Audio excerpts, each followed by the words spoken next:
Okay start करें। Hello good evening बच्चों। Good evening sir. Good evening. Good evening.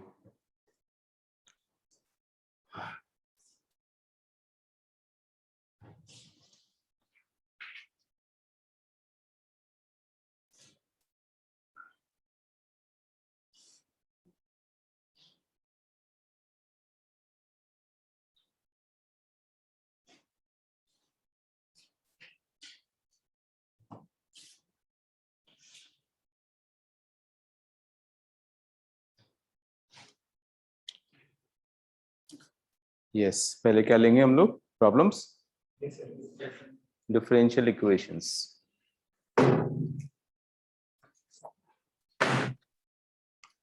Start करो।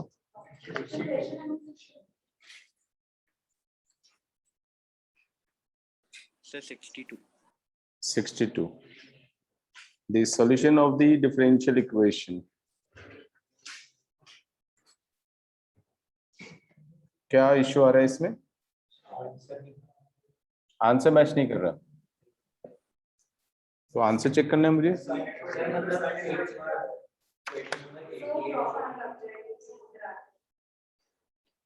Sixty two का B option. अच्छा हाँ, ये ध्यान आया तो ये वाला क्वेश्चन हमने किया था डिफरेंशिएशन में, है ना? अगर x into root one minus Y square plus y into root one minus x square is equal to c है, तो इसका डिवाइड बाई dx आया था माइनस का root of one minus Y square upon one minus x square. Manipulation important है, ठीक है? हाँ क्या बोल रहे हो तुम लोग? नहीं ऑप्शन देख के नहीं, अभी बता तू क्या बोल रहा था? हाँ 88 hard.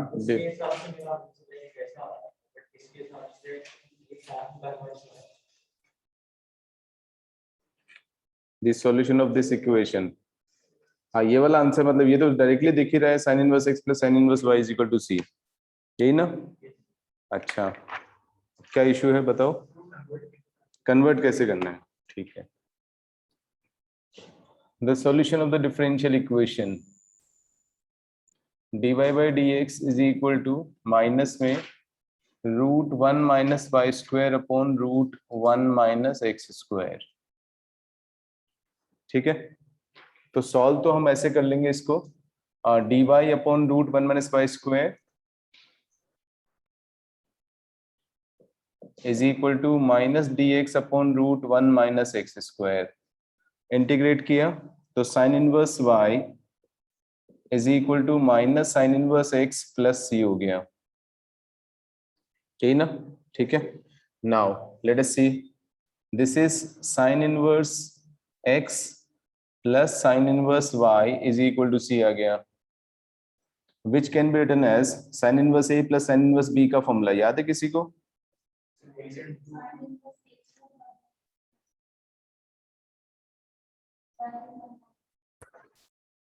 Is equal to c आ गया, ठीक है? अब साइन इनवर्स को उधर ले जाओ तो साइन सी बन जाएगा।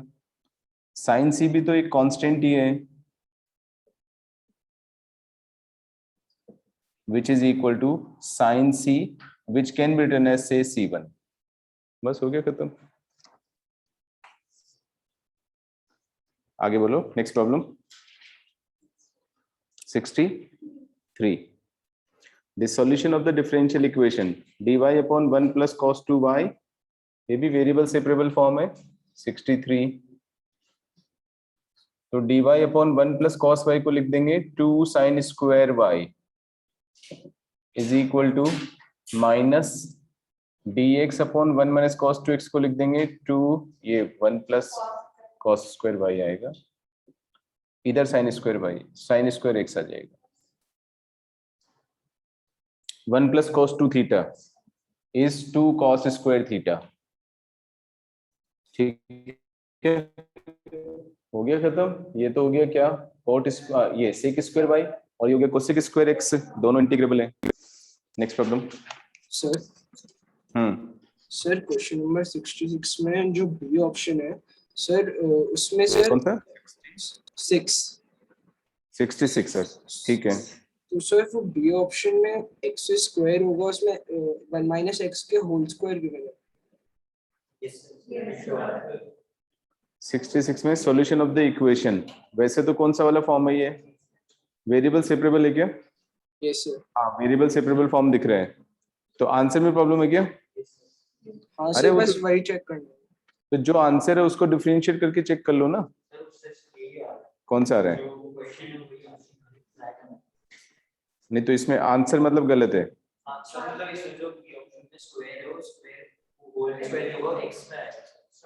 वन माइनस एक्स स्क्वायर होगा, ठीक है, कर लो, इतने से करेक्शन तो खुद ही कर सकते हो डेरिवेटिव निकाल के। आगे बताओ next problem. 67 the solution of the equation, ये भी तो वेरिएबल सेपरेबल ही है। 67 dy upon dx is equal to minus x upon root a plus x, तो dy by dx is equal to minus x upon root a plus x, तो dy is equal to minus में x upon root a plus x into dx हो जाएगा, ठीक है। अब इसको integrate करना है, how to integrate this, this is y is equal to minus, इसको करेंगे a ऐड करके a सब्ट्रैक्ट कर देंगे, root a plus x dx बन गया, which is minus root a plus x dx हो गया, plus a 1 upon root a plus x dx बन जाएगा, करेक्ट। ये तो लीनियर फंक्शन ऑफ एक्स ही तो है, a प्लस एक्स की पावर 3/2 अपॉन 3/2 हो गया, 1 upon root a plus x, ये भी लीनियर फंक्शन ऑफ एक्स है, x के कोफिशिएंट से डिवाइड कर देते हैं, तो 2 रूट a प्लस एक्स हो गया। आगे क्या समझ में, कुछ प्रॉब्लम है? आगे सिंप्लीफाई नहीं हो रहा, अच्छा। So this is equal to, इसका बोलो आंसर क्या है, a प्लस एक्स की पावर 3/2 अपॉन 3/2 प्लस का a, 1 अपॉन रूट एक्स का कितना होता है, 2 root x, so 2 root a plus x plus c, this is y। अब आंसर क्या है बताओ, आंसर क्या दिया हुआ है, 67 A option, 3y 3y, obviously 3 तो एलसीएम लेना ही पड़ेगा ना, 3y आ रहा है और प्लस का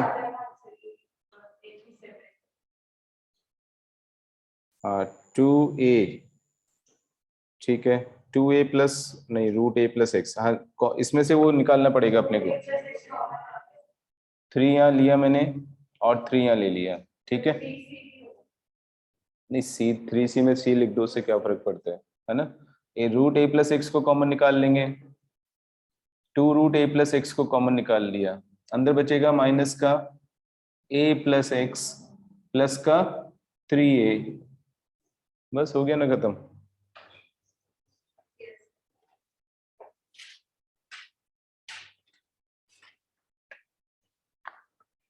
माइनस का फर्क आ रहा है क्या, माइनस का डिफरेंस लग रहा है मुझे, माइनस एक्स प्लस 2a आ रहा है,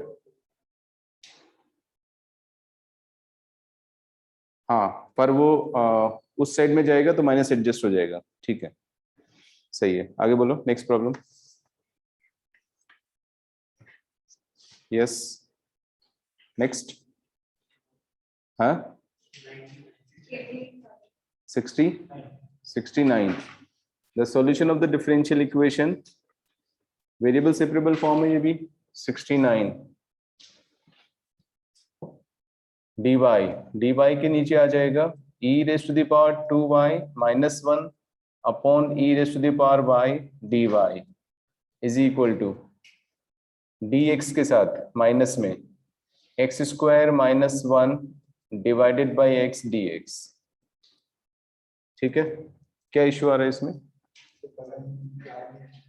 कुछ करना ही नहीं है इसमें, e raise power y minus e raise power minus y dy दोनों इंटीग्रेट, माइनस में x माइनस 1/x dx, क्या करूं इसमें?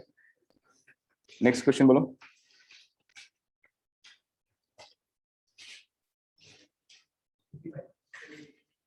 $85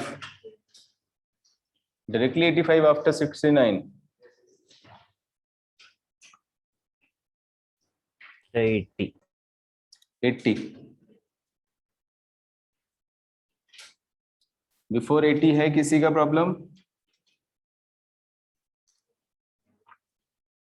question number 80,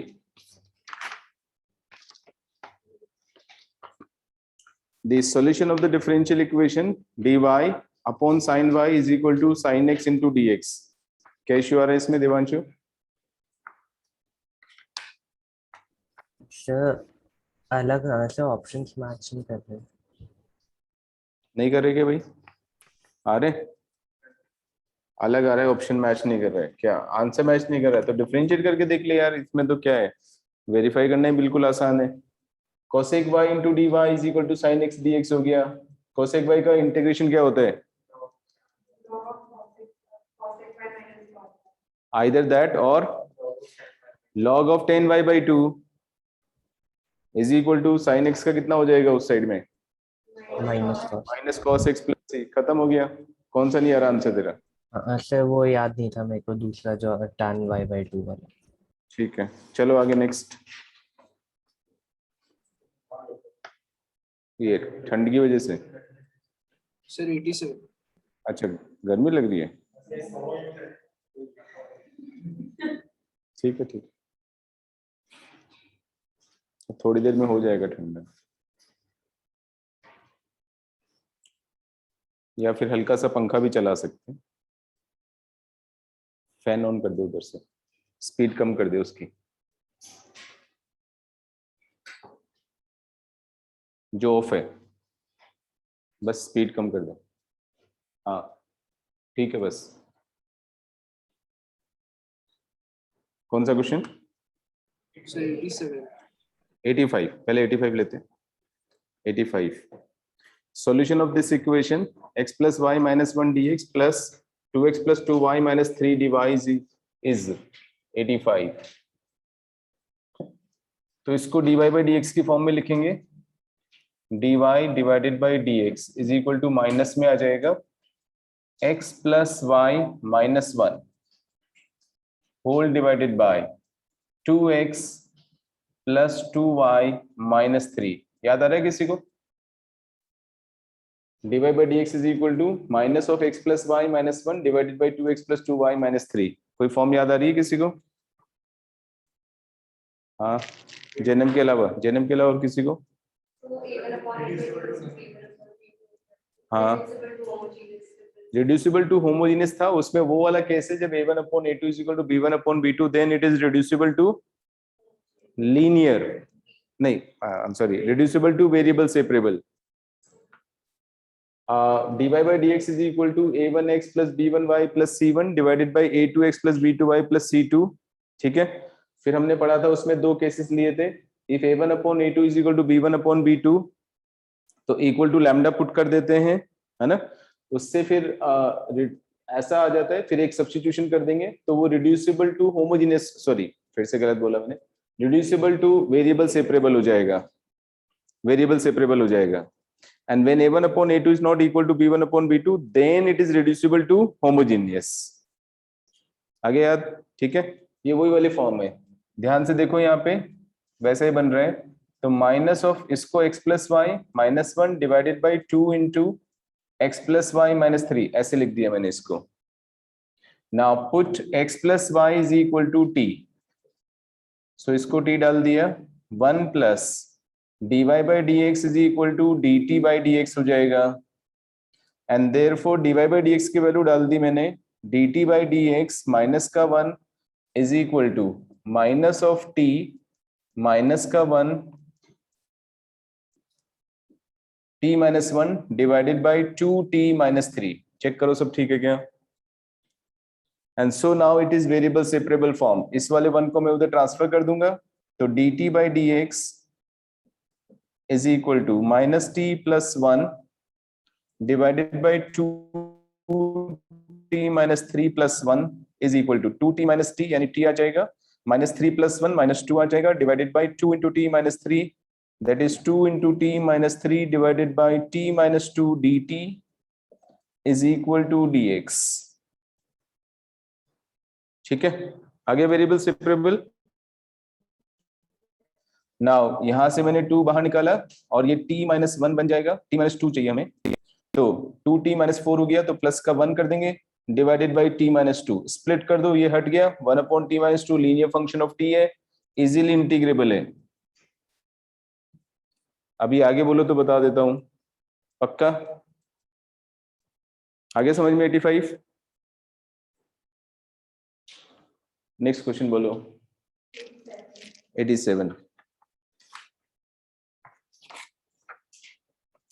The solution of cos of x plus y dy is equal to dx is dy by dx is equal to sec of x plus y हो गया 87 में, dy by dx is equal to sec of x plus y, isn't it?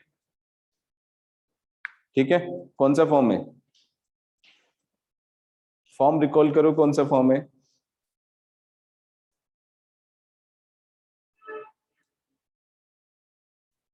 हाँ, reducible to variable separable, f of ax plus by plus c, function of ax plus by plus c।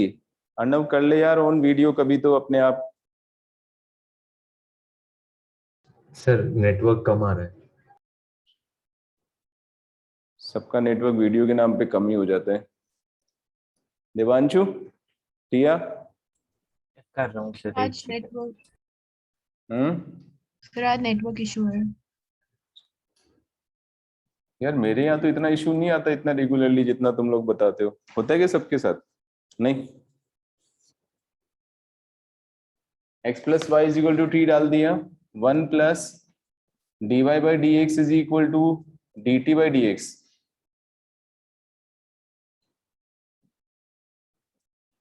So d t by d x minus one हो जाएगा is equal to sec of t. ठीक है, आगे solve करना है क्या? One plus सेक T नीचे आ जाएगा, d t divided by one plus sec of t is equal to d x हो गया, यहां से d t divided by one upon cos x लिख दिया, ऊपर कॉस ऑफ टी चला गया, नीचे वन प्लस कॉस टी बचेगा is equal to d x. One add करके वन सब्ट्रैक्ट कर देंगे, जो ऐड वाला किया उसको स्प्लिट किया, वन आ गया, one subtract minus one upon one plus cos t, उसको लिखेंगे two cos square t by two, तो sec square t by two का फॉर्म आ गया which is integrable. Next 90 is wrong, हटा दो यार, ज्यादा दिमाग नहीं लगाना जब गलत है तो, टाइम वेस्ट नहीं करना होता है गलत चीजों पे। नेक्स्ट वाला बोलो 91। The number of solutions of this equation is, अच्छा तो dy upon y plus 1 is equal to dx upon x minus 1। अच्छा क्या प्रॉब्लम आ रहा है इसमें? वेरिएबल सेपरेबल है ना, dy upon y plus 1 is equal to dx upon x minus 1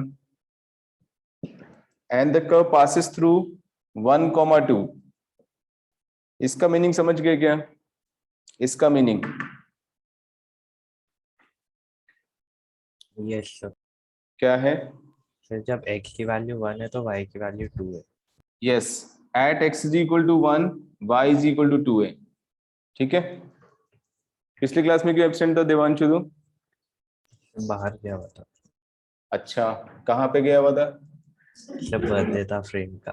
हाँ, बर्थडे में किसका बर्थडे था? फ्रेंड का। अच्छा, आज फ्रेंड की बर्थडे पे तूने छुट्टी ली, तो खुद की बर्थडे पे क्या करेगा फिर? खुद की सर गया, अब अपनी क्लास में नहीं आएगा मेरा खुद का बर्थडे। क्या? सर इस साल नहीं आएगा, अब खत्म वो बात। अच्छा, इसलिए तो फिर अगले वाले फ्रेंड का आ जाएगा, नहीं किसी दूसरे फ्रेंड का आ जाएगा। एक ही फ्रेंड है क्या? Yes sir. है? Yes sir. एक ही फ्रेंड है? Yes sir. तो मतलब फ्रेंड का बर्थडे इतना इम्पोर्टेंट था कि तूने क्लास मिस कर दी? सर सोच के नहीं आता क्लास मिस करूंगा, फिर रोक लिया सबने। अच्छा, आरुषि तेरी फ्रेंड है कि नहीं है? सर वो बर्थडे पे नहीं बुलाएगी सर। अच्छा, नहीं बुलाएगी? आरुषि देख ले तेरे साथ नहीं बिल्कुल बोल नहीं बुलाऊंगी। रहा। और मैंने मेरे मेरे ऊपर तेरा इंप्रेशन था कि भाई ये क्लास मिस नहीं करेगा बर्थडे के लिए, और तूने क्लास मिस कर दी, बता। तो मैंने बोला क्लास में ये कि ऐसा बच्चा तो नहीं है देवांशु मिस करने वाला है। अब तूने मेरा सारा इंप्रेशन खराब कर दिया ना। सर आरुषि को नहीं बताऊंगा, अगली बार से जाऊंगा तो। क्या बोलेगा? आरुषि को नहीं बताऊंगा अगली बार से गया तो। अच्छा, लेकिन पर जाएगा जरूर है ऐसा? सर अभी तो नहीं, अभी तो नहीं। मतलब तुझे इस बात की चिंता ज्यादा है कि आरुषि ने बता दिया, इस बात की नहीं है कि यार सर के ऊपर जो मेरा इंप्रेशन था वो खत्म हो गया, उसको मुझे नहीं करना चाहिए था, उस तो बात की परवाह नहीं है? वही तो आरुषि की वजह से हुआ। मतलब अभी भी रूट कॉज नहीं देखेगा कि भाई मेरी वजह नहीं से जाऊंगा सर, क्या अगली था? बार से नहीं जाऊंगा। हाँ, क्लास की कॉस्ट पे मतलब केवल इमरजेंसी हो तो, नहीं तो कोशिश करो कि क्लास नहीं निकले हमारी। हाँ, दो इस बार ये फैसिलिटीज आ गई कि वीडियोस मिल जाते हैं, इसलिए भी थोड़ा लाइटली लेते हैं हम लोग। खैर 91 के बाद बताओ नेक्स्ट। 92। अच्छा, इसमें क्या प्रॉब्लम आ रही थी फिर? बस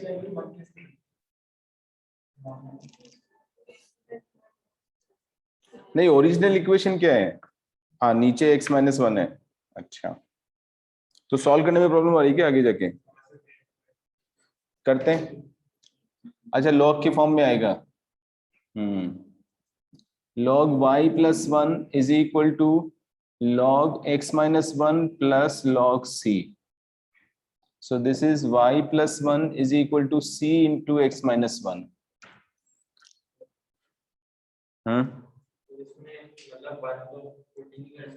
नहीं, वो मैं बात तेरी समझ गया है ना। ऑब्जेक्शन तुम लोग का वैलिड है, इसलिए मैंने कुछ बोला नहीं, पर मैं देख रहा हूँ कि हो क्या रहा है situation. log y plus 1 is equal to log x minus 1 plus log c लिखा मैंने, y plus 1 is equal to c into x minus 1 आ गया। इसमें भी अगर मैं 1 डालता हूं तो c की वैल्यू तो कुछ निकलेगी नहीं यहाँ से। ठीक है, अब एक बार देखते हैं आंसर क्या है इसका। अभी क्या क्वेश्चन बनाते हैं यार, ये एग्जामिनर की बेवकूफी है। हटाओ इसको, नेक्स्ट वाला बोलो। नेक्स्ट क्वेश्चन बोलो। 92। 92। Yes. The general solution of the differential equation is 92. dy by dx is equal to sin x minus y divided by 2 minus में sin x plus y by 2। ये बन रहा है हमारा। तो साइन सी माइनस साइन डी का formula लगा दो, या साइन ए प्लस बी माइनस साइन ए, ये साइन ए प्लस बी माइनस कॉमन लेके साइन ए प्लस बी माइनस साइन ए माइनस बी वाला लगा दो, एक ही बात है। साइन सी माइनस साइन डी लगा देते हैं। 2 cos c plus D by 2, this plus this by 2, x बाई 2 प्लस x बाई 2 इज x आएगा, x बाई 2 आएगा, into sine c minus D by 2, कितना आ जाएगा? माइनस आएगा प्लस आएगा? हाँ, हो गया, वेरिएबल सेपरेबल है। साइन y बाई 2 को नीचे ले जाएंगे, dy upon sine of y by 2 is equal to minus में 2 cos x बाई 2 इंटू डी एक्स। बताओ आगे क्या प्रॉब्लम है? हो गया, नेक्स्ट वाला बोलो।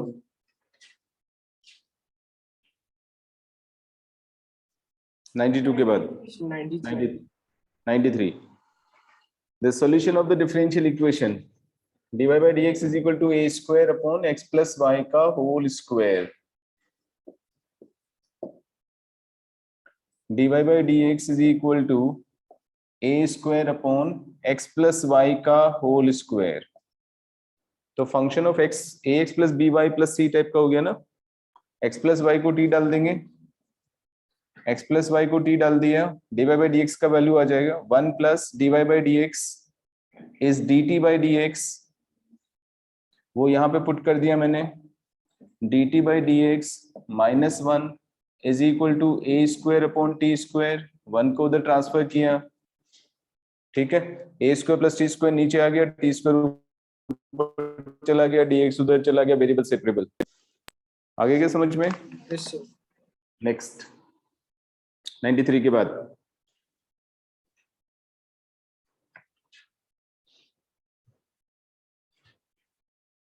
बोलो आगे। 95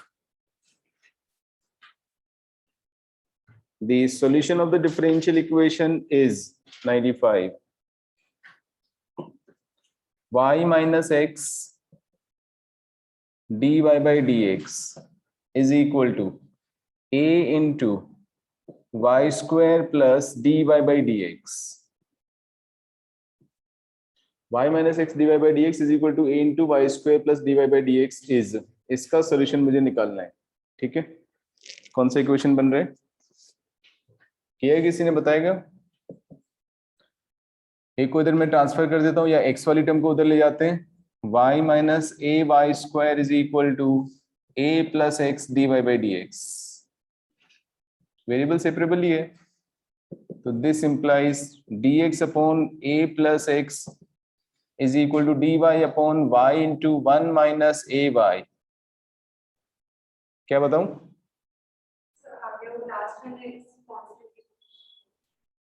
आगे समझ में?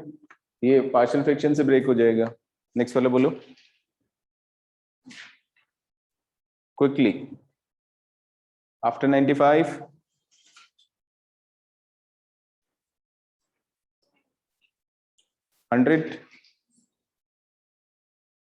100 question number 100 solution of dy by dx is equal to this, ये भी तो वेरिएबल सेपरेबल ही है, 100 dy sin y into y cos y, sin y plus y cos y into dy is equal to ये 2 आगे अपन ले सकते हैं, log x स्क्वायर को मैं 2x log x लिख दूंगा, इसको x कॉमन निकाला तो 2 log x प्लस 1 आ गया dx, ठीक है। वैसे भी अलग अलग करना ही पड़ेगा, अब बाई इंटीग्रेशन कर देंगे, इसमें इंटीग्रेशन बाय पार्ट्स लगेगा, ठीक है, इसमें भी x इंटू लॉग एक्स में इंटीग्रेशन बाय पार्ट्स IBP करूं नहीं? आगे बोलो। Next question 101 2 plus sine x dx के नीचे चला जाएगा, इधर dy है 101, if dy divided by 1 plus y is equal to minus में cos x divided by 2 plus sin x dx, y of 0 is 1, that means y at x is equal to 0, y का value 1 है, उससे constant of integration निकालेंगे, फिर finally x का value π/2 पे y का value ढूंढना है, ठीक है। क्या इशू आया बता? अरे log 1 प्लस y हो गया, ये इसका डेरिवेटिव ऊपर अवेलेबल ही है, तो क्या करना है, माइनस का log of 2 plus sine x plus log c, या c लिख दे, c लिखने से भी क्या नुकसान होगा? अरे c लिखने से भी हो जाएगा, क्योंकि इनिशियल कंडीशन दी हुई है ना, उससे कोई फर्क नहीं पड़ेगा, वो तो log c तो हम log को हटाने के लिए लिखते हैं, बट यहाँ पे log हटाना भी जरूरी नहीं है, क्योंकि x इज इक्वल टू 0 पे y का वैल्यू 1 दिया हुआ है, उससे भी c आ जाएगा। नेक्स्ट वाला बोलो 101 के बाद टाइम नहीं लगाना है, ये सब स्पीड, हाँ स्पीड मेंटेन करने के लिए ये वाली शीट पूरी, हाँ 106 the solution of the equation homogeneous है ना, y is equal to vx put कर दे,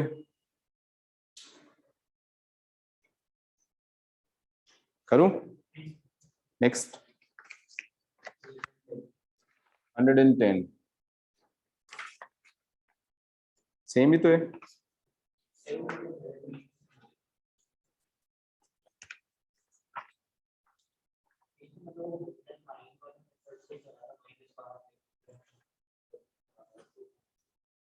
आंसर जब भी नहीं आता ऐसी चीजों में dy बाई dx निकाल के देख लो, इसका मतलब या तो आंसर में गलती है। हाँ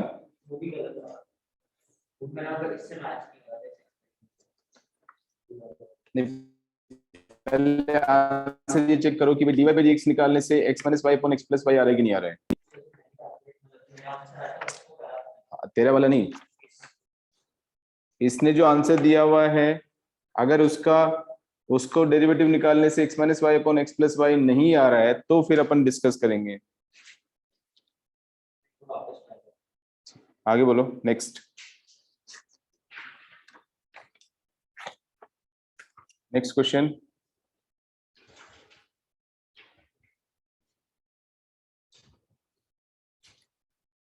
हो गया क्या 120 तक? पक्का? और कोई डाउट है किसी को 120 तक? श्योर? फिनिश्ड? करें स्टार्ट फिर नया चैप्टर। नेक्स्ट बचा हुआ जितना भी है वो कंप्लीट कर लेना। इसमें 138 भी रॉन्ग है शायद क्वेश्चन, 138 को काट दो, 144 भी हटा दो, 138 एंड 144 कैंसिल कर दो दोनों क्वेश्चंस, ठीक है।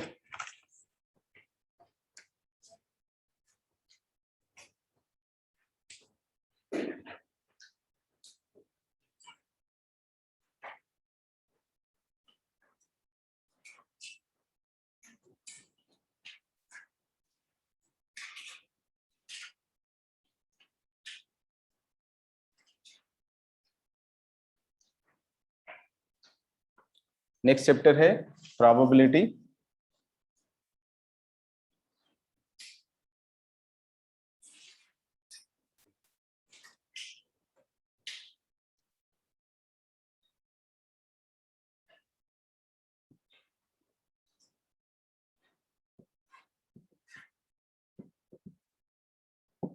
प्रोबेबिलिटी बहुत ही इंटरेस्टिंग चैप्टर है, provided you understand the concepts properly, ठीक है।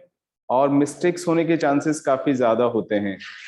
सबसे ज्यादा इस बात की चांसेस होते हैं कि अपन ने प्रॉब्लम सॉल्व किया, आंसर देखा, आंसर मैच नहीं हो रहे हैं, तो फिर हम आंसर को मैच करवाने की जुगाड़ में लग जाते हैं, ठीक है। तो वो मिस्टेक नहीं करनी है प्रोबेबिलिटी में। पीएनसी से भी ज्यादा होता है ये प्रॉब्लम प्रोबेबिलिटी में। पीएनसी में तो फिर भी इतना नहीं होता, जैसे 72 आंसर आ गया, आ रहा है 150, तो उसमें तो फिर भी चांसेस कम है। लेकिन इसमें तो क्योंकि सारे आंसर 0 से 1 के बीच में ही आएंगे, प्रोबेबिलिटी हमेशा 0 से 1 के बीच में लाई करती है, तो फिर अगर 1/4 नहीं आ रहा, 1/2 चाहिए हमें, तो जबरदस्ती का कुछ ना कुछ कर देंगे। तो that is where you have to take care of your mind. The mind is very cunning, वो हमेशा शॉर्टकट ढूंढने की कोशिश करता है, अच्छा ऐसा नहीं तो ऐसे कर देते हैं, तो उसी को मैं जुगाड़ लगाना बोलता हूँ। तो please do not do that. Conceptually problems को सॉल्व करना है। अभी जैसे मैं स्टार्ट करूंगा जब प्रॉब्लम डिस्कस करना, क्योंकि शुरू में तो मैं डिस्कस करूंगा ही नहीं प्रॉब्लम्स, तो जैसे मैं स्टार्ट करूंगा प्रॉब्लम डिस्कस करना, बहुत फास्ट आंसर देने वाले हो तुम लोग। ऐसे लगता है प्रोबेबिलिटी तो तुमने मतलब पैदा होते ही सीख ली थी, ऐसे आंसर दोगे, ठीक है। ऐसे बोला अरे फटाक से आंसर, बस क्वेश्चन पूरा हुआ नहीं उससे पहले आंसर देना शुरू कर दोगे। एंड मैक्सिमम लोगों के जो है वो नेगेटिव में मार्क्स आते हैं उसमें, इसी वजह से। So take your own time to think over the problem, understand the problem carefully, and then solve it accordingly. ठीक है। थ्योरी बहुत इंटरेस्टिंग है, पहले थ्योरी पढ़ेंगे, बहुत ज्यादा नहीं है थ्योरी इसमें, लेकिन थ्योरी काफी जरूरी है, क्योंकि थ्योरी से ही समझ में आएगा कि जो हम जल्दबाजी कर रहे हैं प्रॉब्लम सॉल्व करने की, वो हमें नहीं करनी चाहिए थी, ठीक है। क्योंकि प्रॉब्लम हम ठीक से समझते नहीं, उससे पहले सॉल्व कर देते हैं, तो that should not happen. Of course school level की प्रॉब्लम्स में तो फिर भी इतना नहीं आता है, बट जेई लेवल की प्रॉब्लम्स में काफी ट्विस्ट होते हैं, तो you have to understand the problem properly, ठीक है। कुछ डेफिनेशंस हैं, जैसे सबसे पहले सैंपल स्पेस। सैंपल स्पेस एक जो मैं टर्मिनोलॉजी यूज करूंगा वो सेट्स की काफी टर्मिनोलॉजी यूज करेंगे, क्योंकि सेट्स की फॉर्म में ही हम इसको एक्सप्रेस भी करेंगे, ठीक है। इवेंट्स है या मतलब इवेंट्स की बात करेंगे तो वो सेट्स की फॉर्म में लिखे जाते हैं। जैसे मैं सैंपल स्पेस की बात करूं तो sample space is the set of all the outcomes when an experiment is performed. आपने कोई भी एक्सपेरिमेंट किया, उसके जितने भी आउटकम्स आएंगे उन सबको अगर हम एक सेट नोटेशन की फॉर्म में लिख दें तो हम उसको सैंपल स्पेस बोलेंगे, ठीक है। फॉर एग्जाम्पल आपने एक कॉइन को थ्रो किया, अब आप कॉइन को थ्रो करेंगे तो या तो हेड आएगा या टेल आएगा, तो that is the sample space. उसके लिए, उस एक्सपेरिमेंट के लिए हमारे पास सैंपल स्पेस बस इतना ही होगा, ठीक है। When you throw a die, तो सैंपल स्पेस हो गया आइदर 1 और 2 और 3 और 4 और 5 और 6 हो गया। Suppose if you throw a die and a coin together, तो what will be the sample space? Die और कॉइन को एक साथ हमने थ्रो किया, तो what will be the sample space? हाँ बोलो बोलो। हाँ हाँ हाँ, मतलब ऐसे बोल देना H1 H2 H3 up to H6 तक आ जाएगा, और फिर ऐसे T1 T2 up to T6, ये हमारा सैंपल स्पेस हो जाएगा when we throw a die and a coin together, जब हम एक साथ थ्रो करेंगे तो, ठीक है। तो this is the definition of sample space. Sample space का बिहेवियर एग्जैक्टली वही होता है जो सेट थ्योरी में यूनिवर्सल सेट का होता है।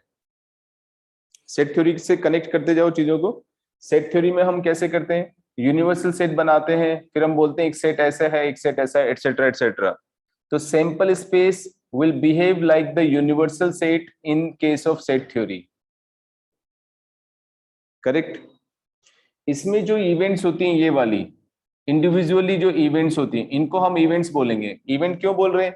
H1 आना, happening of H1, head and one, head on the coin and one on the dies, आना इज एन इवेंट। तो इसलिए हम बोलेंगे this is an event, this is an event, this is an event. तो individually they are events. तो individually we will call them simple events और elementary events. simple events. Each of the element in the sample space will be known as a simple event or elementary event.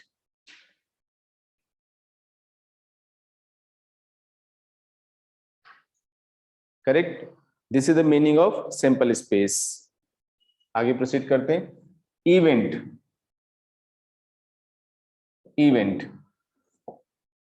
अब अगर मैं set theory से इसको compare करूं तो हम कह सकते हैं सेट थ्योरी में जो ये सेट हो रहे हैं, यूनिवर्सल सेट के बाद जो सेट है ना, उनको हम बोल सकते हैं यहां पर events.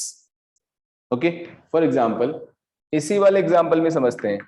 When the sample space is this, यानी when a coin and a die are thrown together we have these outcomes.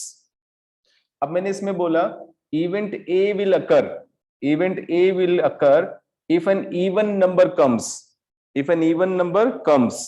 तो even number वाले आउटकम्स इसमें आ जाएंगे H2 H4 H6 T2 T4 and T6, ये इवेंट A हो गया,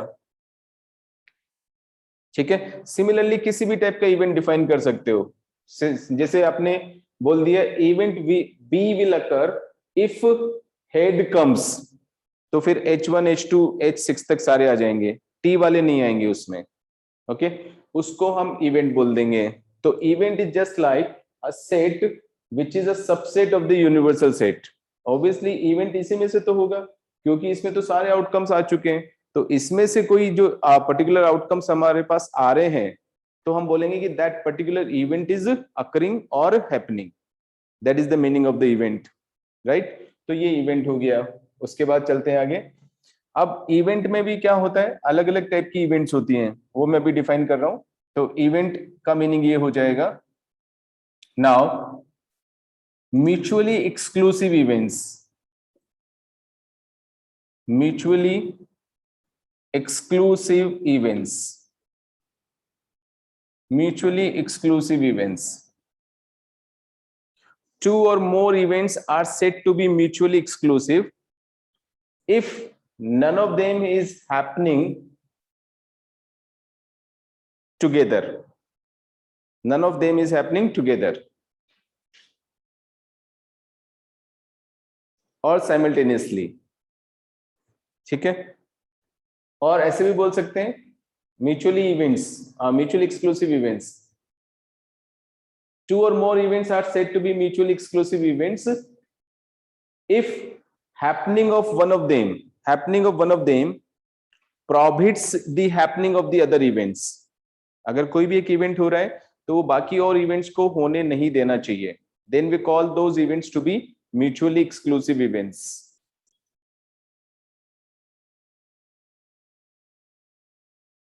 ठीक है, जैसे ये वाला मैंने इवेंट लिया इवन नंबर वाला. अब इसी में अगर मैं एक और इवेंट ले लेता B, an odd number comes, h1 h3 h5 t1 t3 t5. तो these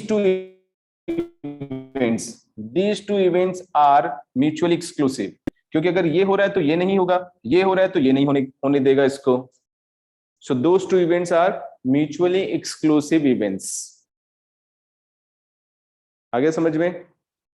अब जरूरी नहीं कि सारी म्यूचुअल एक्सक्लूसिव इवेंट्स हो. सपोज मैंने एक और सी इवेंट ले लिया है. यहाँ पर सी इवेंट मैंने बोला से head occurs h1 h2 h3 h4 h5 h6.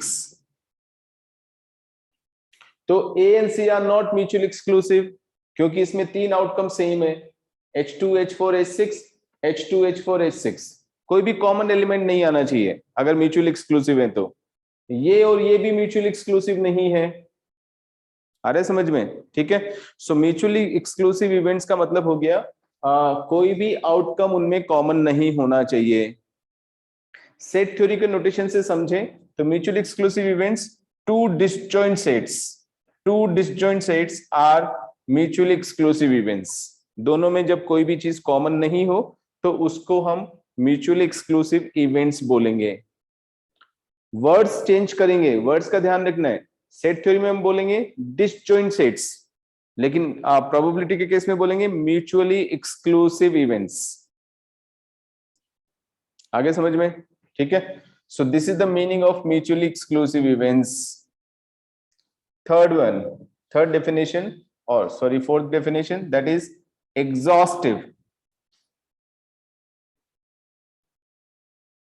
exhaustive events. A set of events are said to be the exhaustive events if at least one of them occur. A set of events are said to be the exhaustive events if at least one of them occur. If at least one of them occurs. Okay? बोलो, कुछ बता सकते हो, elaborate कर सकते हो? क्या मतलब है मेरा?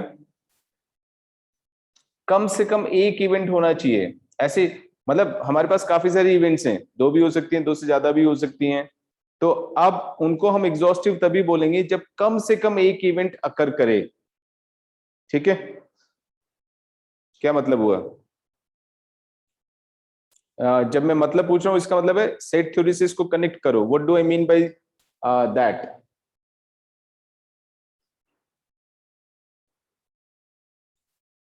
सर यूनियन क्या? मतलब सर दो सेट्स का यूनियन, मतलब कोई सा भी एक अगर. नहीं, ऐसे बोलने से तो काम नहीं चलेगा. और कुछ? सबका यूनियन मिलके सैंपल स्पेस होना चाहिए. ठीक है? जैसे मैंने ये सेट बनाया, ये यूनिवर्सल सेट हो गया है ना, सैंपल स्पेस बोल देता हूं. अब इसमें मैंने कुछ इवेंट्स बनाई, ऐसे इवेंट्स को मैंने डिफाइन कर दिया. ऐसे कुछ इवेंट्स चल रही हैं, कॉमन भी हो सकती है, अनकॉमन भी हो सकती है, कुछ भी हो सकता है. ठीक है? Say this is A event, this is B event, this is C event, है ना? या इस वाले को बी ले लेते हैं पूरा, सी इस वाले को ले लेते हैं, ये वाला डी ले लिया, ई ले लिया, एफ ले लिया. These are exhaustive events because at least one of them will definitely happen. Sample space तो हमेशा होगा ही ना. आपने कोई भी एक्सपेरिमेंट किया, उसके आउटकम्स आए, तो वो तो अकर करेंगे ही करेंगे. इसका मतलब sample space is a sure event, वो तो हमेशा होगा ही होगा. राइट? तो हमने कुछ इवेंट्स को इस तरह से डिफाइन किया कि सबका यूनियन मिलके सैंपल स्पेस बन गया, तो हम इनको बोलते हैं exhaustive events. A set of events are said to be exhaustive events if at least one of them happens.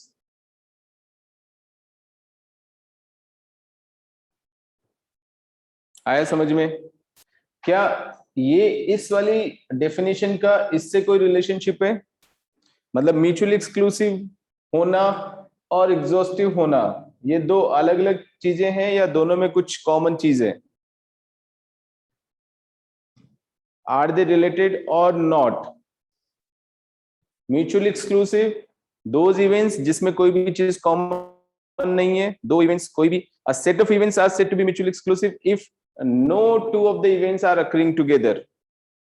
Exhaustive events मैंने बोला a set of events such that at least one of the event happens. One of the event happens. है कोई relationship लग रहा है? समझ में आ रहा है?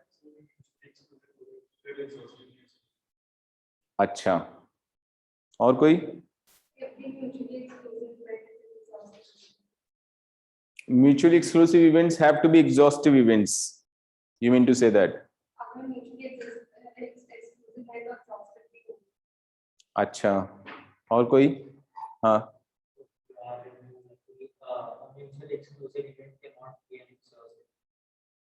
mutually exclusive events cannot be exhaustive events. अच्छा, और कोई? ऊपर यहां से कोई है? कोई कंप्यूटर में से कोई बताएगा?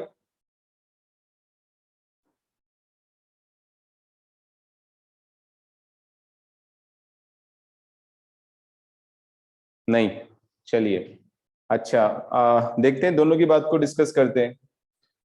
आर्यम ने और इसने जैनम ने बोला कि म्यूचुअली एक्सक्लूसिव अगर है तो वो एग्जॉस्टिव नहीं हो सकती हैं, है ना? यही बोल रहे हो ना? ठीक है, म्यूचुअली एक्सक्लूसिव ये मैं बना रहा हूं, ये म्यूचुअली एक्सक्लूसिव इवेंट्स हैं, this this this and this. क्या ये एग्जॉस्टिव नहीं है? गलत हो गया ना? ठीक है, हाँ, अवंतिका ने क्या बोला था? म्यूचुअली एक्सक्लूसिव है तो एग्जॉस्टिव जरूरी है, जरूरी है ना? अच्छा, ये तो यहीं से दिख रहा है, ये दोनों म्यूचुअली एक्सक्लूसिव है, एग्जॉस्टिव का है। दोनों का यूनियन मिलके सैंपल स्पेस आना कहाँ जरूरी है? कोई जरूरी नहीं है, ठीक है? दोनों का आपस में कोई रिलेशनशिप नहीं है, दोनों अलग अलग चीजें हैं। म्यूचुअल एक्सक्लूसिव इवेंट्स होना एक डिफरेंट कॉन्सेप्ट है, एग्जॉस्टिव इवेंट्स होना एक डिफरेंट कॉन्सेप्ट है। जब हम दोनों को एक साथ बोलेंगे तब एक नया कॉन्सेप्ट डेवलप हो जाएगा। म्यूचुअल एक्सक्लूसिव होने का मतलब किसी भी दो इवेंट्स में कोई भी आउटकम कॉमन नहीं है। एग्जॉस्टिव होने का मतलब उनमें से कम एक इवेंट होना चाहिए, ठीक है? अब अगर मैंने दोनों को एक साथ बोला म्यूचुअल एक्सक्लूसिव एंड एग्जॉस्टिव, तो क्या मीनिंग होगा?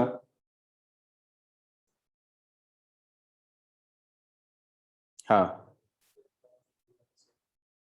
दैट मीन्स लैंग्वेज में बोल के बता, if n events are there, ठीक है, they are all mutually exclusive and exhaustive, how will you say it in language? What does that mean? हाँ,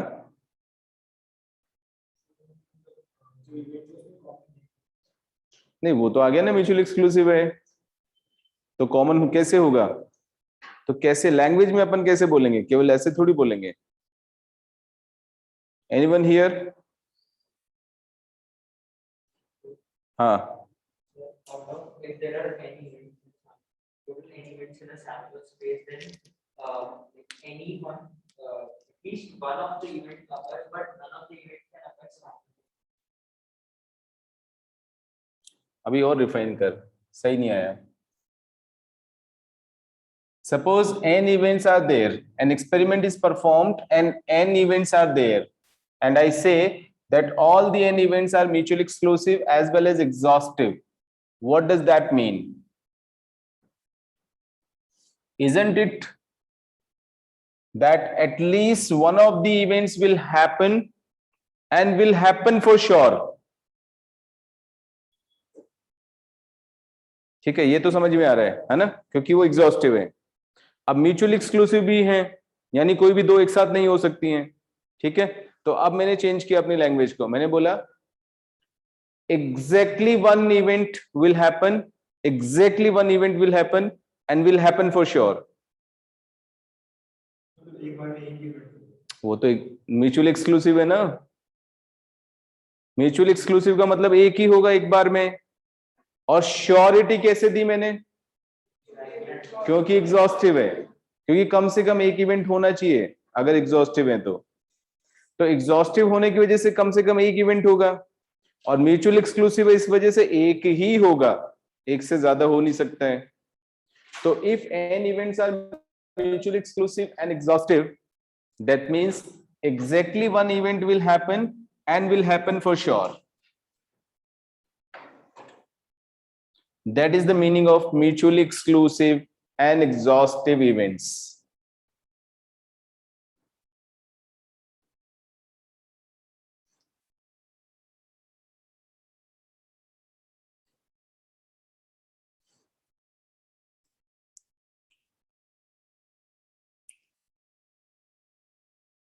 आया समझ में? ठीक है। अब इस वाली लैंग्वेज को मैं एक मतलब कई जगह पे आप अच्छे से यूज कर सकते हो अगर if you really understand the language properly.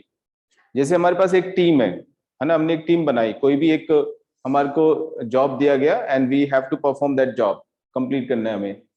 तो उसके लिए अगर हमें टीम वर्क करना है ना, टीम वर्क भी बड़ा इंपॉर्टेंट होता है। टीम वर्क लोगों को जल्दी समझ में नहीं आता है, बट फिर भी अपने अपने सेल्फिश रीजन की वजह से टीम्स चलती रहती हैं, but otherwise without selfish reason, if you really want to work for the team, तो हम उसको ऐसे बोल सकते हैं, all of us work mutually exclusively but exhaustively. देखते कितने लोगों को समझ में आया। सपोज हमारे पास 10 टीम मेंबर्स हैं और एक हमें काम करना है, ठीक है? हाँ, सब अपना अपना काम करेंगे लेकिन एक मोटिव एक ही होगा।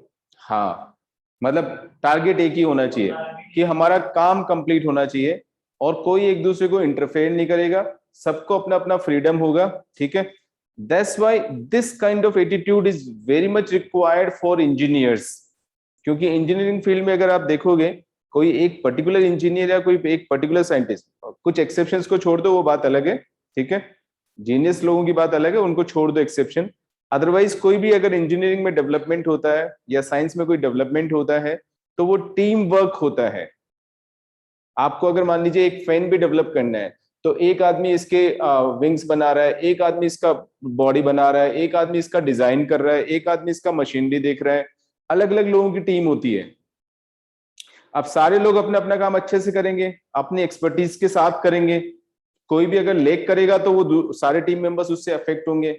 तो सबका काम अच्छे से होना चाहिए इंडिविजुअली, लेकिन एक दूसरे को इंटरफेयर नहीं कर रहे हैं। बट पर्पस क्या है कि मुझे ये फैन बनाना है और अच्छा बनाना है, अच्छा डिजाइन करना है, टेक्निकली भी अच्छा होना चाहिए, दिखने में भी सुंदर होना चाहिए। ये सारे सबके टारगेट होंगे दिमाग में, तो obviously the product will be definitely good, ठीक है? So that how do we define like that? We can always say work mutually exclusively but exhaustively if you are working in a team and the team wants to achieve something. आया समझ में? ठीक है? So that is how we can use these words. Let us come back. वापस आते हैं। ये mutual exclusive और एग्जॉस्टिव का मैंने डेफिनेशन दिया, सिंपल इवेंट्स बता दिया, सैंपल स्पेस बता दिया, इवेंट का डेफिनेशन दे दिया। ओके, अब मैं कुछ इवेंट्स के नोटेशन बताने वाला हूं, या उससे पहले अपन प्रोबेबिलिटी का क्लासिकल डेफिनेशन देते हैं। क्लासिकल इसलिए बोल रहे हैं कि अच्छा, एक और वर्ड यूज करते हैं, equally likely events. Equally likely events नाम से ही पता लग रहा है, लिखने की जरूरत नहीं है। Equally likely events, a set of events are said to be equally likely events if, बोलो, हाँ, सबका जो है वो होने के चांसेस बराबर हैं। किसी को हमने प्रेफरेंस नहीं दिया है कि इस इवेंट के होने के चांस ज्यादा है या इसके कम है, तो हम बोलेंगे those events are equally likely events. For example, हमने एक कॉइन को थ्रो किया, फेयर कॉइन, मतलब बाइस्ड कॉइन नहीं है, बिल्कुल फेयर कॉइन है, तो हेड और टेल आने के चांसेस बराबर हैं, तो we will say coming of head और coming of tail are equally likely events. लेकिन सपोज मैंने टेल की तरफ वेट लगा दिया थोड़ा वेट कुछ लगा दिया उसकी तरफ, टेल की तरफ, तो किसके आने के चांस बढ़ जाएंगे? हेड आने के, हेड आने के चांस बढ़ जाएंगे। टेल थोड़ी होगा, टेल तो नीचे जाएगा ना ग्रेविटी की वजह से। अरे हाँ, है चमक गया कि इतना जल्दी? हेड ही तो आएगा ऊपर। ठीक है, वही तो बात होती है सोचने की। सो हेड आने के चांस विल इंक्रीज। तो अब उस केस में हम नहीं बोलेंगे कि कमिंग ऑफ हेड या coming of tail are equally likely events, क्योंकि हमने उसको बायस कर दिया है कॉइन को। ठीक है, so equally likely events are those events in which the happening of all the events are equal, सबके बराबर चांसेस हैं। ठीक है, those are known as equally likely events. Now probability का जब हम डेफिनेशन देते हैं तो इस डेफिनेशन में हम बोलते हैं क्या है? probability of happening of an event A is equal to number of outcomes, capital P use कर लेता हूं ज्यादा अच्छा रहेगा, number of outcomes favorable to happening of the event A divided by total number of outcomes, m upon n लिख देते हैं। n are the total number of outcomes, m are the number of outcomes favorable to happening of the event A. This is the definition of probability. Classical definition of probability इसलिए बोल रहे हैं क्योंकि इस definition में हम ये मान के चल रहे हैं कि सारे सिंपल इवेंट्स जो भी हैं, जो भी हमारे पास सैंपल स्पेस था, सैंपल स्पेस में जो इंडिविजुअली इवेंट्स थी जिनको हमने सैंपल पॉइंट या सिंपल इवेंट या एलिमेंट्री इवेंट बोला, सबके होने के चांसेस बराबर हैं, सबके होने के चांसेस इक्वल हैं, तब ये डेफिनेशन अप्लाई होगा, अदरवाइज अप्लाई नहीं होगा।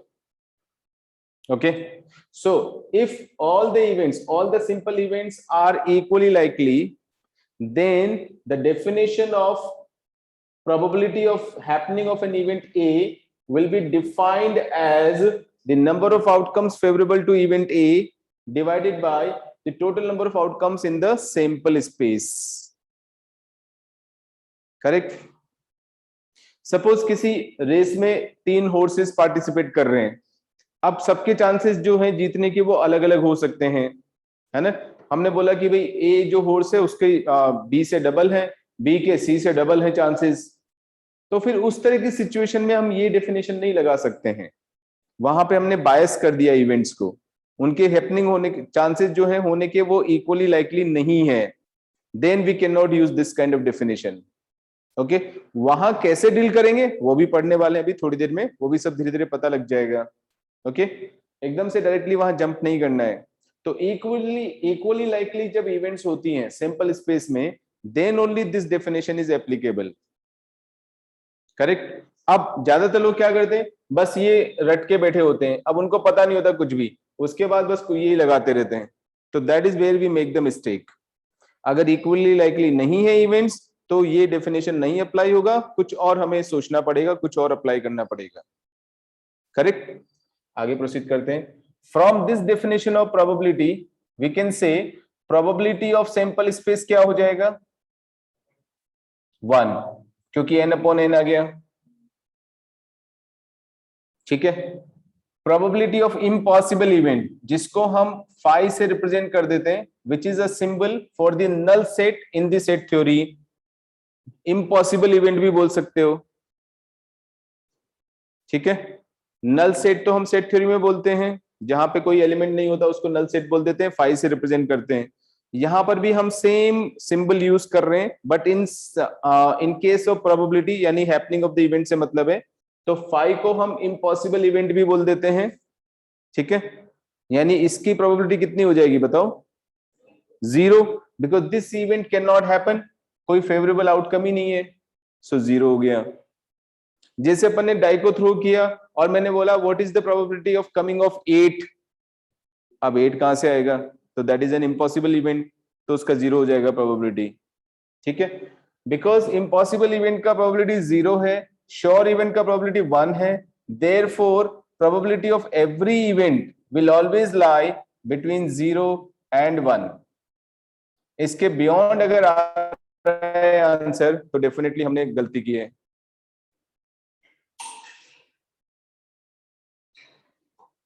ओके, रिया आ रहा है क्या समझ में? पक्का आगे सबको अच्छे से? ठीक है. So probability of happening of event, any event will always lie between 0 and 1. ठीक है, करें आगे प्रोसीड. Now the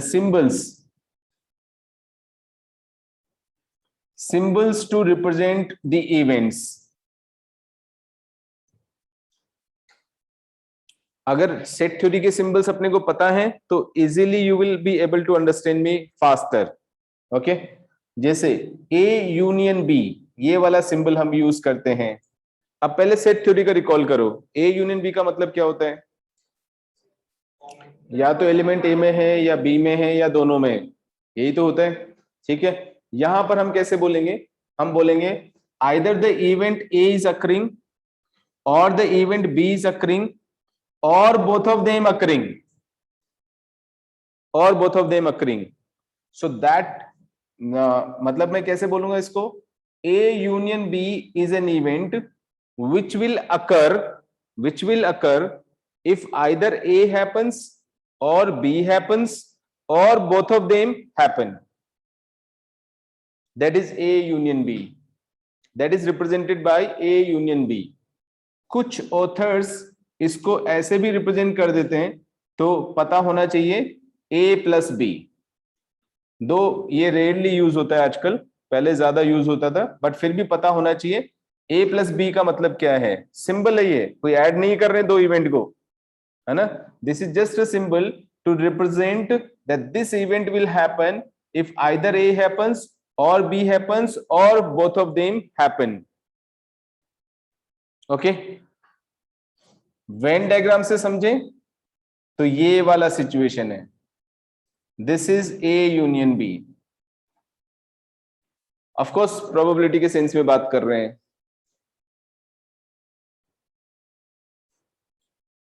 correct.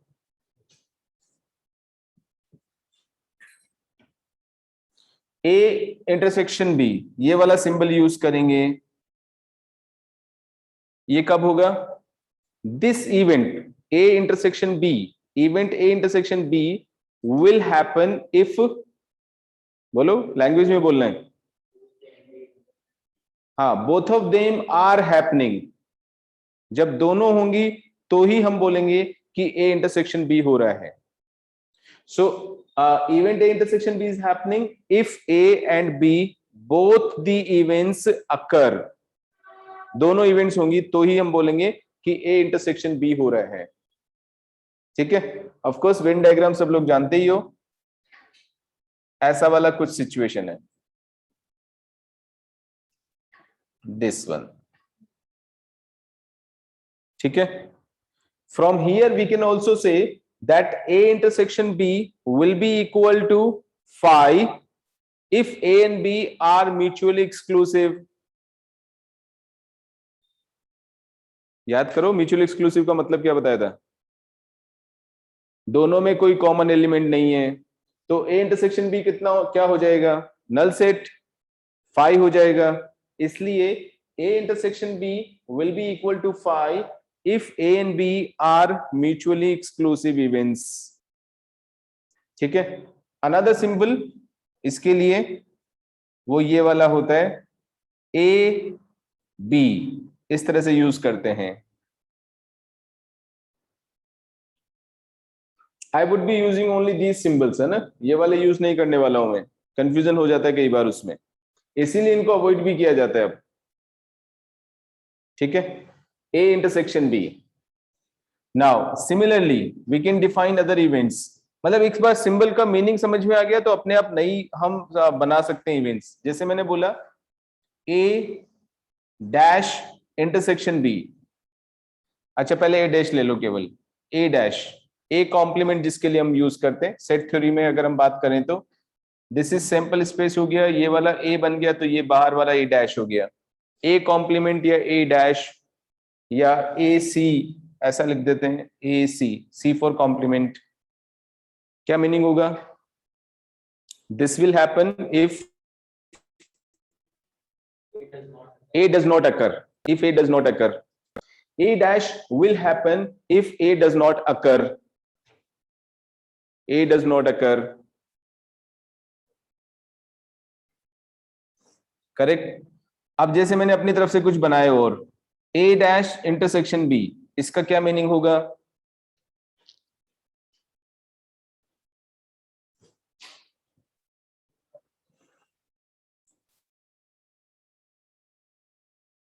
बोलो. Only A does not occur. फिर इसमें और इसमें क्या फर्क है? हाँ, ये क्या मतलब हुआ? अब जबरदस्ती का कुछ ऐड कर दिया तूने, तो इतना ही बोलना है. अब तू जबरदस्ती ऐड कर रहा है अपनी तरफ से एक्स्ट्रा चीजें. This event will happen, A dash intersection B will happen if A does not occur and B occurs. That is the meaning of the symbol.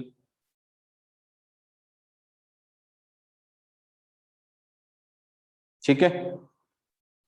Now जैसे मैंने बोला A dash union B dash,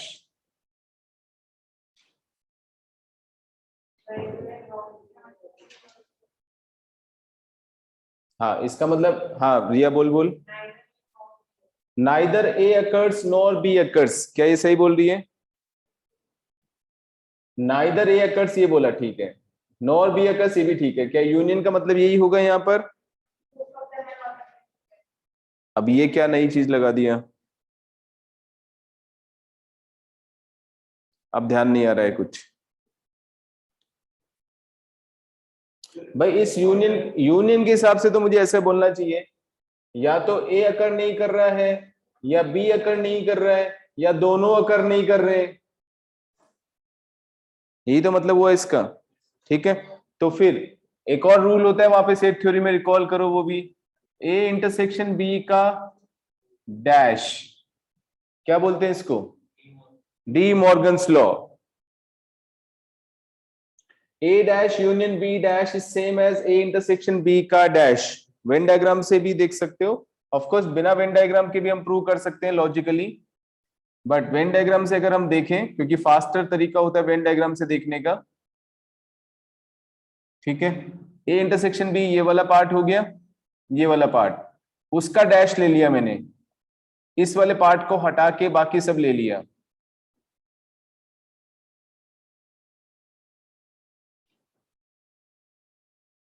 ये वाला use किया मैंने.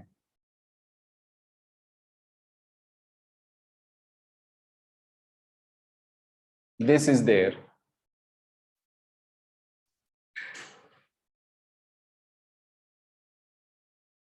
अब क्या बोल सकते हैं इसको?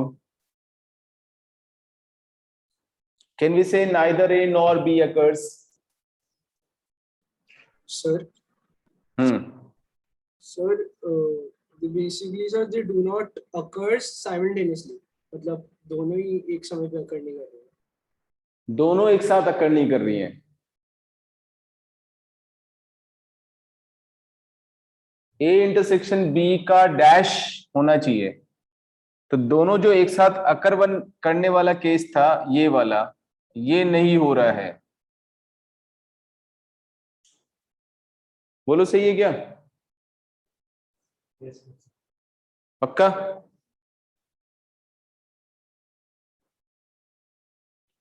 Neither A occurs nor B occurs अगर अपन ने बोला, तो फिर क्या हो जाएगा? ना तो ये हो रहा है ना ये हो रहा है, लेकिन ये तो हो रहा है यहाँ पे. अगर ये वाला पार्ट, बिकॉज ये जो चीज रिप्रेजेंट हो रही है वो इससे हो रही है. अगर ये वाला हो रहा है तो इसका मतलब ये होना शुरू हो गया है, तो हुआ है ये वाला इवेंट. ठीक है. So neither A nor B अगर बोलेंगे तो गलत हो जाएगा. नाइदर A नॉर B के लिए सिंबल ये वाला होगा, A dash intersection B dash. Neither A occurs nor B occurs. ठीक है. A dash union B dash का मीनिंग होगा A इंटरसेक्शन B का डैश. देयरफॉर दोनों एक साथ नहीं हो रही हैं, इसका मतलब ये होगा बस. करेक्ट. एक और सिंबल यूज करते हैं अपन सेट थ्योरी में, A एक्सक्लूजन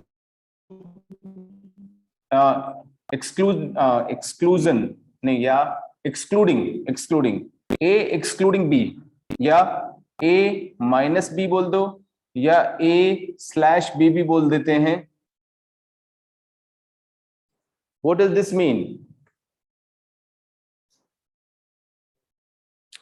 पहले सेट थ्योरी के हिसाब से बताओ मुझे, ए माइनस बी का मतलब क्या होता है सेट थ्योरी में? सर मतलब उन एलिमेंट्स की बात हो रही है जो ए में लाई कर रहे हैं लेकिन बी में नहीं कर रहे. हाँ, ए में से बी वाला पार्ट अगर कुछ है तो उसको हटा देना है. ए एक्सक्लूडिंग बी, ए में से अगर कोई भी पार्ट बी में अवेलेबल है या ए में बी अगर कुछ आ रहा है तो उसको निकाल दो, उसको हटा दो. जो बचा हुआ होगा वो ए माइनस बी होगा. That is the meaning of A minus B. ऐसा होता है. Yes, this is A and this is B, तो ये वाला ए माइनस बी हो जाएगा. बी का अगर कोई भी पार्ट ए में है तो उसको हटा देते हैं, निकाल देते हैं, उसको हम ए माइनस बी से रिप्रेजेंट करते हैं. ए माइनस बी या ए एक्सक्लूडिंग बी या ए स्लैश बी, एक ही बात है. ठीक है. Can I say from here कि this means A is happening but B is not happening. A happens and B does not happen.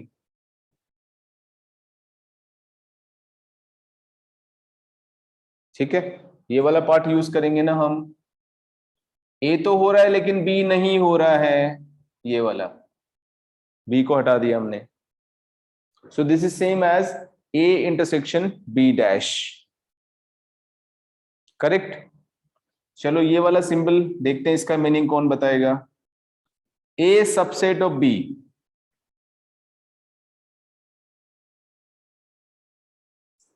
Okay, अब मैं बोलता हूं लैंग्वेज.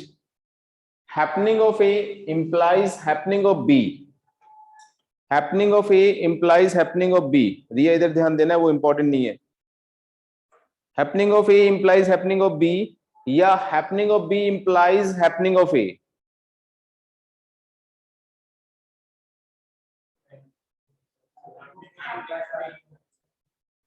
फिर से बोल देता हूं, ध्यान से सुनना है. ए होने से बी होगा या बी होने से ए हो रहा है? सर बी होने से ये हो रहा है. अच्छा, अब एक बार ये बना देते हैं. B, A is a subset of B. ये बी हो गया और ये ए हो गया. ए के होने से बी हो रहा है या बी के होने से ए हो रहा है? बी के होने से ए हो रहा है. पक्का बताओ, मैं पूछ रहा हूं ना, ये तो बात. हाँ, happening of A implies happening of B, not happening of B implies happening of A. अरे बी में से कोई एलिमेंट आ तो रहा है ना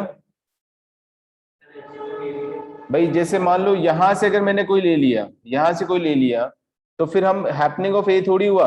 हैपनिंग ऑफ बी तो हुआ लेकिन हैपनिंग ऑफ ए थोड़ी हुआ, इसमें से कोई एलिमेंट आ रहा है तो. लेकिन अगर यहां से कोई भी एलिमेंट आ रहा है हमारे पास में, तो ए तो हो ही रहा है, ऑब्वियसली बी भी हो रहा है. ठीक है. So happening of A implies happening of B, not the other way. ये मीनिंग होगा इसका सिंबल का.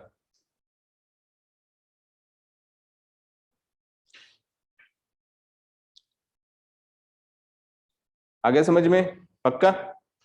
Now let us derive some theorems. ये सिंबल्स हैं. अब ये सिंबल्स हम as and when required we can increase. अच्छा, मीनिंग सबका सेम ही रहेगा, बस इस तरह के सिंबल्स हम बनाते जाएंगे एज एंड व्हेन रिक्वायर्ड. ठीक है. जैसे 3 का यूनियन काफी यूज करते हैं, A union B union C. इसका मतलब आइदर ए हैपेंस और बी हैपेंस और सी हैपेंस, और ए एंड बी हैपन, और बी एंड सी हैपन, और ए एंड सी हैपन, और all of 3 happen. That means at least one of them happens. ठीक है. These are the meaning. Now let us take few theorems. Very first theorem is, if A and B are mutually exclusive, A and B are two mutually exclusive events. Mutually exclusive events, then probability of happening of either of them will be equal to probability of A plus probability of B.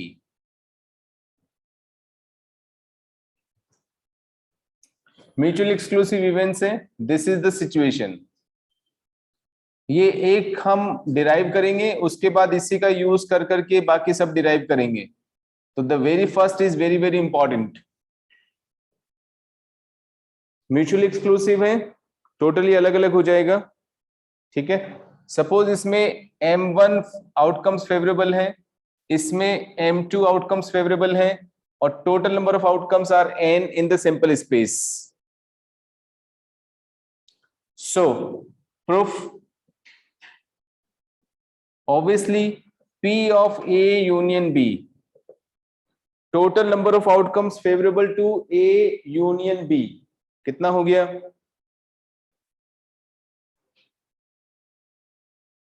अरे दोनों में मिला के,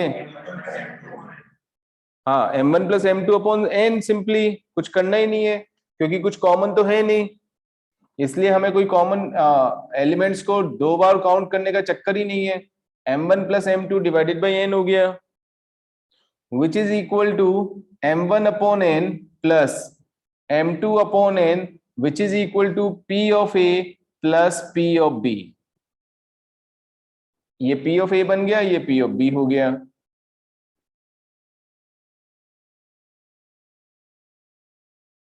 आया सबको समझ में? ठीक है.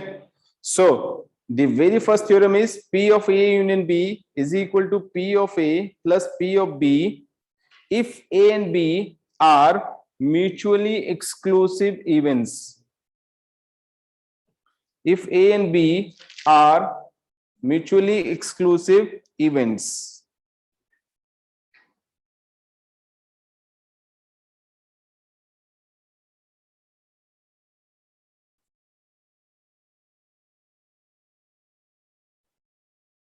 अब इसी से हम काफी सारी चीजें निकालने वाले हैं.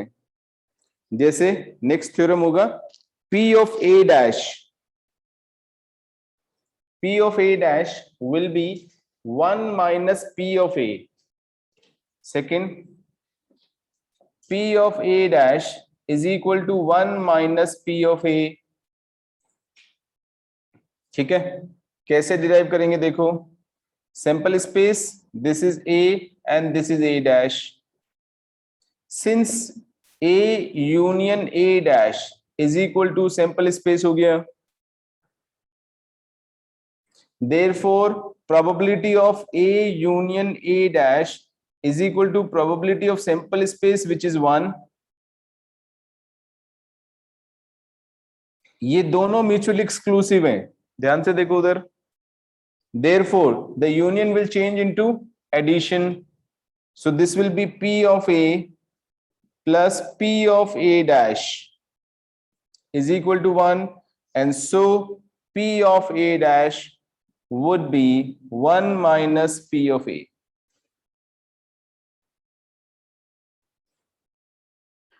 आगे समझ में? Third, P of A minus B बोल दें, या P of A intersection B dash बोल दो, एक ही बात है, is equal to P of A minus P of A intersection B.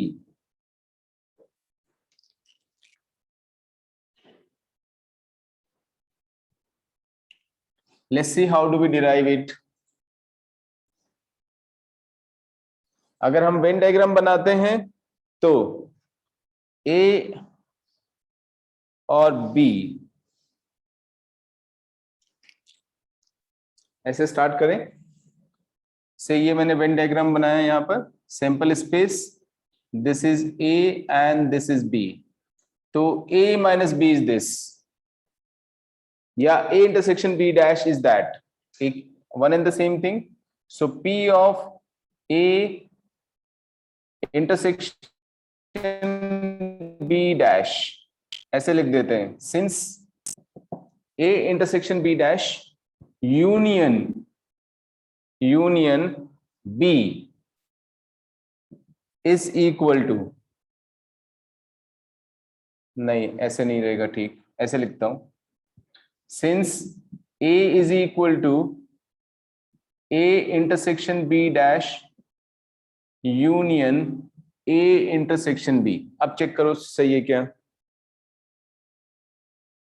A intersection B dash तो ये वाला हो गया है ना, और ए इंटरसेक्शन बी ये वाला हो गया, दोनों का यूनियन मिलके कितना आ रहा है ए, वही मैंने लिखा हुआ है, ठीक है। और दोनों म्यूचुअल एक्सक्लूसिव है या नहीं है, इनमें कोई कॉमन है, एक डॉट वाला मैंने लिया ये वाला, और एक ये शेड वाला ले लिया,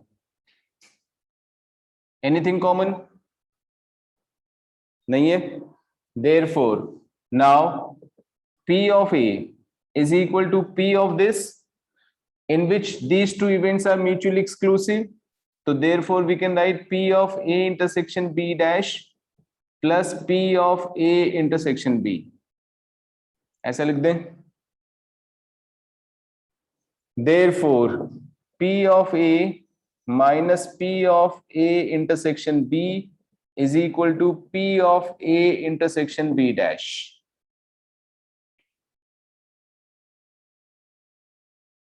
आ रहा है समझ में सबको, ऑनलाइन स्टूडेंट्स सब ठीक है क्या? Yes yes sir. ठीक है, करूं आगे प्रोसीड, राइट। अब जब हम प्रॉब्लम सॉल्व करते हैं तो एकदम फटाक से जल्दी जल्दी दिमाग चलने लग जाता है, एक बार थ्योरम अपन ने ढंग से कर लिया तो दोनों म्यूचुअली एक्सक्लूसिव है यार, इसमें से ये वाला इसमें से ये वाला माइनस कर देंगे तो ये आ जाएगा, इसमें से ये माइनस कर देंगे तो ये आ जाएगा, एक ही बात है, ठीक है। Fourth, now I can derive P of A union B is equal to P of A plus P of B minus P of A intersection B.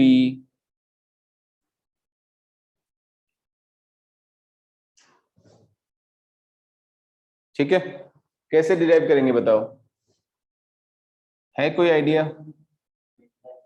हाँ बोल। सर अगर हम एक वाले इंजन को लेकर दूसरे इंजन को ऐड करते हैं तो जो सेंट्रल जो बीच में आ रहा है वो दो बार आ रहा है, तो एक नहीं ये तो तूने सेट थ्योरी वाला कॉन्सेप्ट लगा दिया, अभी वो नहीं लगाना है, उससे हम हेल्प ले रहे हैं लेकिन एग्जैक्टली उसको कॉपी नहीं कर रहे हैं, समझने के लिए उसकी हेल्प ले रहे हैं बट एग्जैक्टली कॉपी नहीं कर रहे हैं।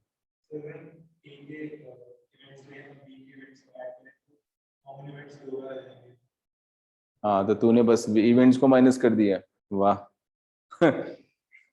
तो फिर ये सब क्या डेरिवेशन किया अपन ने इतना, है ना। ऐसे लिखेंगे इसको, since A union B is equal to A intersection B dash union B, ये वाला और ये वाला पूरा सही है क्या? ठीक है। Now therefore P of A union B is equal to, अब ये दोनों इवेंट्स को ध्यान से देखो, ये दोनों इवेंट्स म्यूचुअली एक्सक्लूसिव हैं क्या? देयरफॉर ये वाला यूनियन किस में चेंज हो जाएगा? प्लस में, when we take the probability, so plus P of B बन जाएगा, ठीक है। ये हम ऑलरेडी डिराइव कर चुके हैं, ये रहा, so this is equal to P of A minus P of A intersection B plus P of B, ठीक है। ये एग्जैक्टली वही फॉर्मूला आ गया जो n ऑफ, जो सेट थ्योरी में हम लेते हैं, n of A union B is equal to n of A plus n of B minus n of A intersection B। Inclusion and exclusion principle जिसको बोलते हैं, ठीक है। ऑफ कोर्स इसको जनरलाइज कर सकते हैं, मतलब शुरू में ये सोचना जरूरी है कि ये आया कैसे, उसके बाद अपन प्रोबेबिलिटी पे नहीं भी सोचेंगे, सेट थ्योरी का याद आ रहा है वो भी लगा सकते हो, कोई प्रॉब्लम नहीं है, वेन डायग्राम का यूज कर सकते हैं। पक्का? करो प्रोसीड आगे। अब जरा टाइम देख लो कितना है। अच्छा ठीक है, अभी है 5th। ये मैंने P of A union B derive किया। अब ये तब है जब P of A intersection B is not 0, that means A intersection B is not phi, that means A and B are not mutually exclusive. Had A and B be mutually exclusive, तो A intersection B would have been phi and P of phi would have been 0. यहाँ पे 0 आ जाता तो P of A union B is PA plus PB, जो कि हमारा original first theorem है जहां से हमने स्टार्ट किया था। तो वो इसका एक पर्टिकुलर केस भी हम बोल सकते हैं। आगे समझ में? ठीक है। अब सपोज करो मुझे निकालना है P of neither A happens nor B happens,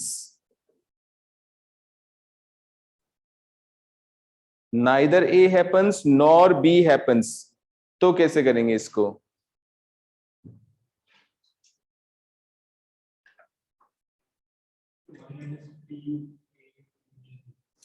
इसको लिखेंगे P of A union B का डैश, लिख सकते हैं D Morgan's law.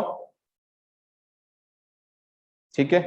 Therefore this is 1 minus P of A union B. Therefore this is 1 minus P of A plus P of B minus P of A intersection B, ऐसे आ जाएगा।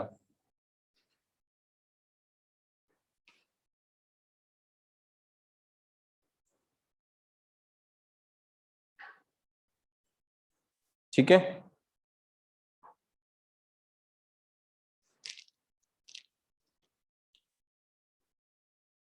करें proceed आगे। अच्छा, ये जो P of A union B है, इसको हम ऐसे भी बोल सकते हैं probability of at least one of the events happening A and B। दो इवेंट्स हैं तो कम से कम एक इवेंट के होने की प्रोबेबिलिटी को भी रिप्रेजेंट कर रहा है ये। ठीक है। Similarly if there are 3 events, तो probability of happening of at least one of them, that is P of A union B union C will be equal to P of A plus P of B plus P of C minus P of A intersection B minus P of B intersection C minus P of C intersection A plus P of A intersection B intersection C। अब check करो ठीक है क्या?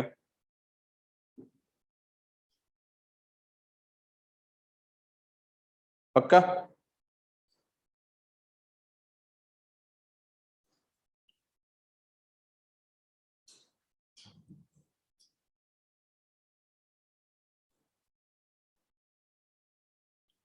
करूं क्या आगे proceed?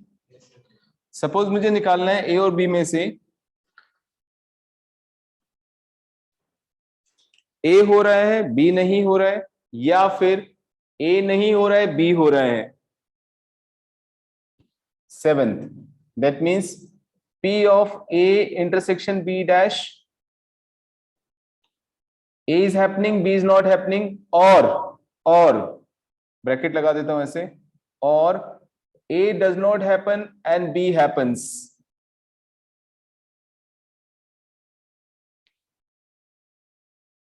आया समझ में? P of A doesn't A is happening B is not happening, और A is not happening but B is happening। ठीक है। वेन डायग्राम से देखें तो सैंपल स्पेस हो गया A, this is B, A is happening B is not happening, और B is happening but A is not happening। ये निकालना है मुझे। ठीक है। अब उससे तो वेन डायग्राम से तो मुझे दिख रहा है P of A union B minus P of A intersection B आ गया। ऑफ कोर्स कर सकते हो उससे भी। अगर मैं इससे करना चाहता हूं तो कैसे करूंगा? Because these two events are mutually exclusive, therefore this will be P of A intersection B dash plus P of A dash intersection B। Which is equal to, इसके लिए हम ऑलरेडी डिराइव कर चुके हैं, P of A minus P of A intersection B। अगर A intersection B dash ले रहे हैं तो P ऑफ A लेंगे माइनस दोनों का इंटरसेक्शन। इसमें क्या आ जाएगा बोलो, इसके लिए क्या लिखूं, P ऑफ B और A का इंटरसेक्शन, यानी again A intersection B। That means I can write this expression as P of A plus P of B minus twice of P of A intersection B.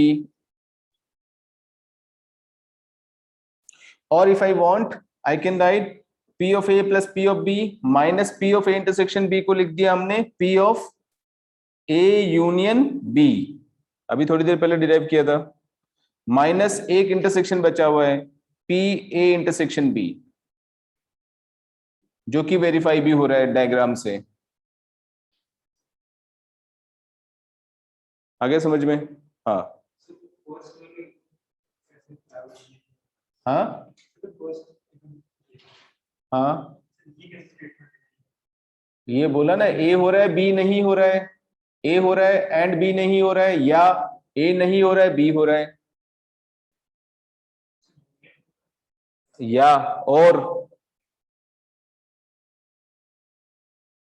अरे union और के लिए तो आता है। तो A हो रहा है B नहीं हो रहा है, या फिर B हो रहा है A नहीं हो रहा है।